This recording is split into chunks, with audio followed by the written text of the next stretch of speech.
Great. You're here. I'm so glad you agreed to help me move. Come on in. I can't begin to tell you how much it means to me that you came. Thank you. Thank you, thank you, thank you. Nope. There's nobody else here. It's just you. No. It'll be okay. We don't need anyone else to move what I've got left. Yeah, the place is pretty much empty. I'm nearly completely moved out. All of the big stuff is already in my new place. It's all been set up and it's ready to go. Anything that's still here is staying here, like the kitchen table over there. I'm giving them to the new owners. Replacements for what I'm not taking with me has already been purchased and delivered to my new home. They're all upgrades. I splurged on everything I've always wanted. I've decided to break from my old life and start fresh. No more regrets. I'm going to live life to the fullest from now on. Thank you. I'm glad you approve. What do you mean by saying you wish you could do the same? Of course you can do the same. Everybody can. All it takes is the willpower to do what it takes. Seize the day. Well, maybe things are looking up for you much sooner than you think. You never know. Yeah, almost everything I have is there now. Clothes, dishes, all my stuff. My TVs and game systems are all set up and ready to go. My computer is up and running, water and electric are good, even the internet is all set up. There is just one more very important thing I needed to take with me before I left the key on the kitchen counter and locked up for the last time. That's right. I did tell you that I needed your help moving, and I do. I wasn't lying just to get you over here and say goodbye or anything. There's one vitally important upgrade to my life that will make everything perfect. That only you can help me with. You. That's what I said. You. No, the cuffs aren't coming off. I'm taking you with me. I've decided that you're mine, and I'm making it happen.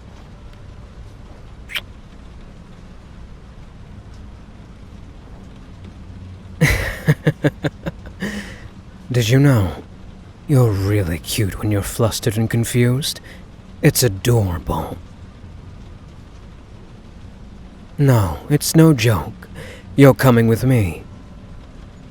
And before you ask, this also isn't a dare, a prank, a setup, or anything of that nature.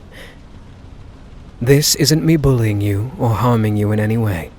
This is me confessing to you right here and right now. I love you. I've loved you for a while now. I want you with me from now on. And to that end, I'm claiming you and taking you with me. Why can't it work that way? It's a serious question. Why can't it work that way? Okay, well, hold up. It's obvious that this is catching you by surprise, which I knew it would. Let me give you a minute to collect your thoughts before responding. Come here. Yes, come here. We're going into my bedroom, or what's left of it. The bed is being left here for the new owner, so we can lay down and relax for a minute. I do apologize. The bed you'll be in at my new place is much nicer, but this will have to do for now. Come here. I'll sit down at the head of the bed while you lay down. You can rest your head on my lap, and I'll stroke your hair as you put your thoughts together. You can rest your head on my lap, and I'll stroke your hair as you put your thoughts together. Oh, come on. Don't overthink this part. Oh, come on. Don't overthink this part of it. Sit down on the bed, and then lay down in this direction. Then you can start overthinking everything that's happening to your heart's desire. That's the way. Rest your head here. You know full well that you've wanted to do this for a long time, and now you get to. Don't look a gift horse in the mouth. Just relax. I'll do the rest. Excellent. Now, as I continue to softly stroke your hair and gently massage your head and neck, go ahead and explain to me why you think this might be a bad idea.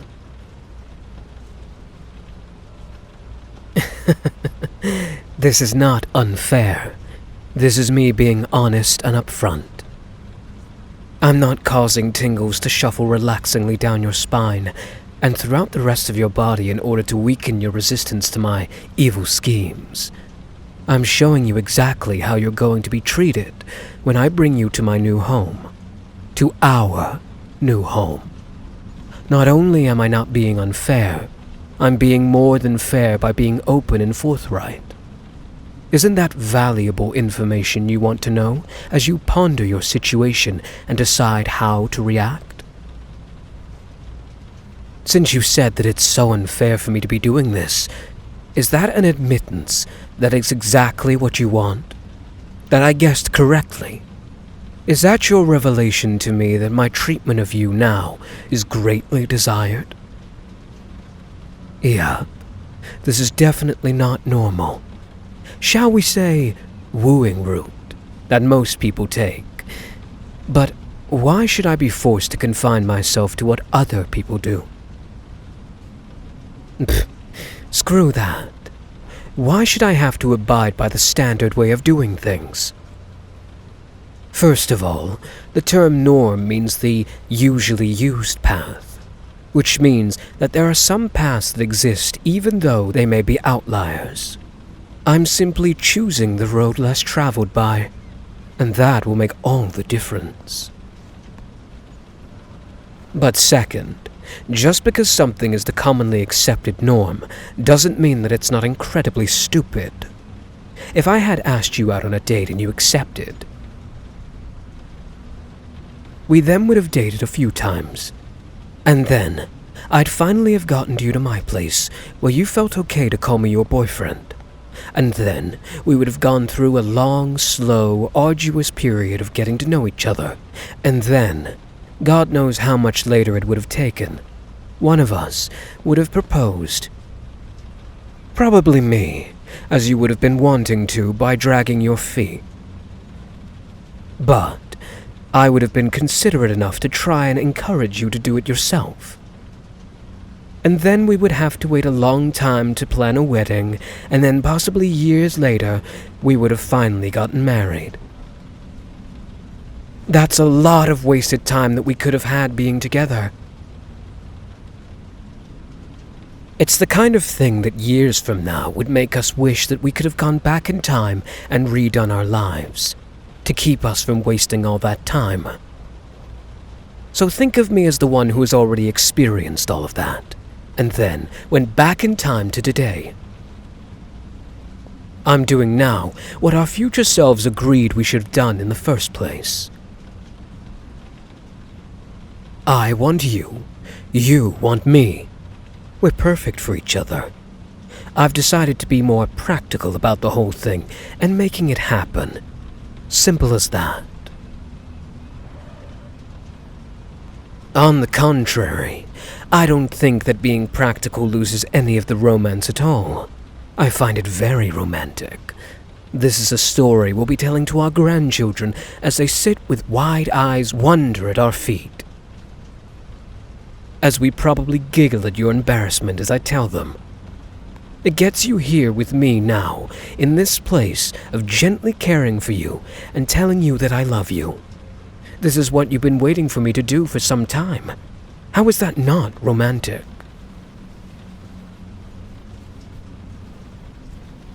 Please, don't even try to protest that point. It's obvious that you've been crushing on me big time since the moment we first met 8 months ago. You've simply been too timid to admit it. I'm sort of confirming right now that you want this, am I not? Yes, you're cuffed and I've got you on my lap. But not only are you obviously enjoying my affectionate touch without struggle, you're not gagged. The windows are open. There are several children playing outside. We can both hear them right now.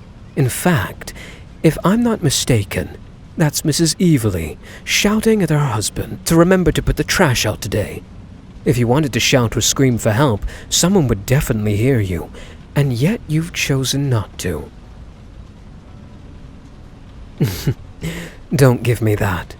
You're not concerned that I might do something to you if you try and cry out for help. There's no gun or knife or weapon of any sort. There's no taser or chloroform in my hand ready to go. And I've never given you a reason to suspect that I might try and harm you in any way. Not in the last 8 months, and not now. Unless you count me kissing you after I cuffed you to be an assault. You could stop this at any time, and yet you've chosen not to. True, I never asked you out. Well, not exactly. I set up meetings and rendezvous with you for various other reasons. I would organize the gatherings with all our friends in such a way to keep us together as much as possible. I actively tried to be around you at every opportunity. I did my best to subtly encourage you to make a move without making it seem like I was doing so. Which I rightfully believed would make you run in fear if I were to be upfront about it. But you never did. You never acted upon your desire to be with me, even though it was painfully obvious that's what you did. In fact, desired most of all. So, you know what? Screw subtlety. I realized that the only way I was going to be with you was to force the issue myself. You were never going to step forward, so it was up to me to be the aggressor. But, like I said, if I forced the issue in the, as you say, normal conventional way, I knew you'd panic and run. And so, the only logical course of action was to keep you from running. Yep, I know this qualifies as kidnapping, but I'm okay with it. Very good. That is a valid point in answering. Why not? If the proper authorities find out what I'm doing, I could go to jail. It is definitely a risk that I'm willing to take, but it's a calculated risk. The odds of me being discovered are greatly reduced by the fact that you want me to do this. And you're not going to make it difficult for me to get away with it. Yep, you figured it out. I don't have to move away for another job or for any other reason that I've been telling people. I never did. My moving away has always been a part of my plan to be with you. I knew that, even though I'm right, and this is what you and I both want. If I stayed around here and did this, one of, if not all of our friends would react in a way they believed would be saving you. For that reason, I'm going to take you someplace far away from other people where we can be alone together, at least for a while. I'm taking you to a place where I can cuddle you and care for you, and in every way show you how wonderful you are, without having to face my fear of anybody taking you away from me. But also to alleviate your fear that I'm not serious about my love for you. And that I might leave you or reject you. You're going to be mine, and I'm going to show you how much I mean it. Me giving you a choice is me helping you. You would have never given yourself a chance to experience my love otherwise. Yes, you heard me correctly. I was afraid. Afraid of losing you forever. I know that must feel very strange for you to hear, since you're the shy one and I'm the outgoing one. But I really wanted to be with you, and I was afraid that any revelation of that feeling would make you run. I considered every option. This is the only one I believed got me you. No, I mean it. I considered every other option. If I'd tried any of the conventional paths, not a single one ended with you and me together that I could see. I could have asked you out, and then asked you out again, and then continued to pester you about it, hoping that you'd break down one day and finally accept my invitation on a date. But you wouldn't have said yes. You'd only fearfully avoid me because of this idea that you are unworthy of someone as wonderful as me. It would have not only kept this from happening, it would have severed whatever friendship we do have. Or I could just take you and be done with it. We both get what we want this way.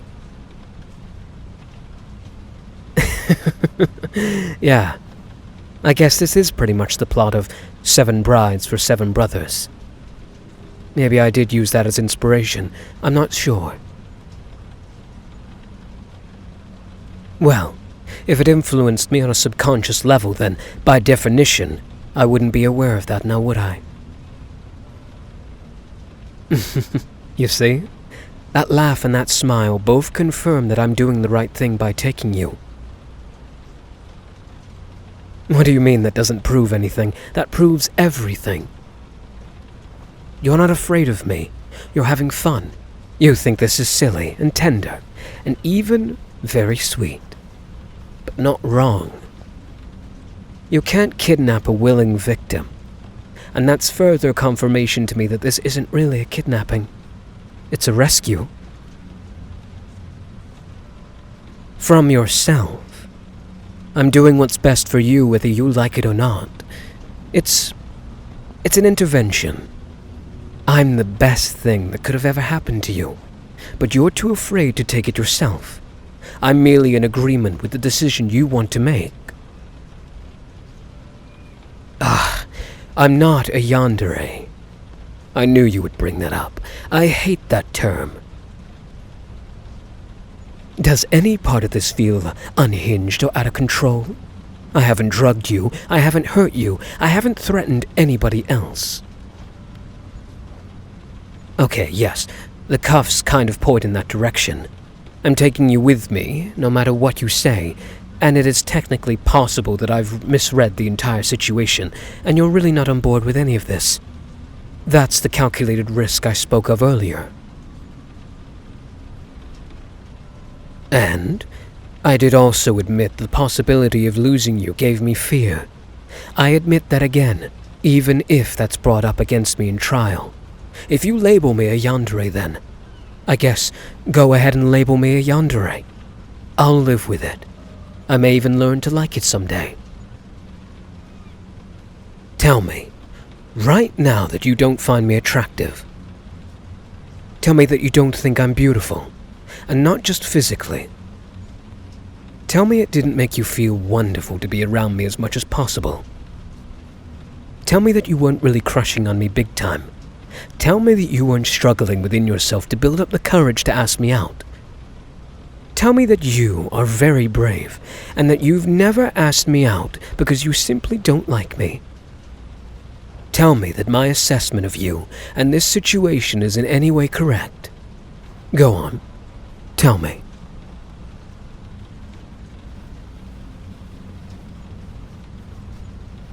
Tell me that my lightly stroking your temples while running my fingers through your hair and speaking to you softly and warmly, while telling you how much you're worth to me, isn't what you've dreamed of for months.